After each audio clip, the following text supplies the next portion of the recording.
Bugungi videoda shogirdim Muhammad Sodiqov o'yindagi harakatlarini ko'rib chiqamiz. Bu shogirdim futbolni boshlaganiga endigina 10 oy bo'ldi.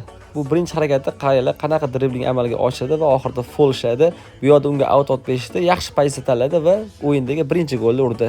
Aytgancha Muhammad Sodiq endigina 8 yoshga to'ldi. Bu vaziyatda e'tibor beringlar, kopton sherigida zo'r ochilib berdi va kopton o'tkazib bittaga martaga gol urdi. Endi 4-vaziyaga e'tibor beramiz. Boshini ko'tarib bo'z zonani ko'rib oldi. Mana yubdi kopton bilan va bo'z zonaga chiqib udar qildi va gol. Keyingi vaziyatda yana bitta dribling amalga oshirdi. E'tibor beringlar, Zashlinni qanaqa o'ngga chapga qilib tashlayapti va oxirida zarba berganda Zashlinga tegib qoldi. Yana bitta ajoyib dribling. Bu vaziyatda endi shogirdim 3 ta Zashlingni aldab o'tib, oxirida bu driblingga gol bilan yakunladi. Va super gol chiqdi mashinasi lekin. Bu endi birinchi taymdagi oxirgi xavfli vaziyati. Bu odam yaxshi dribling qildi, lekin oxirida sal qiyin tepib qo'ydi.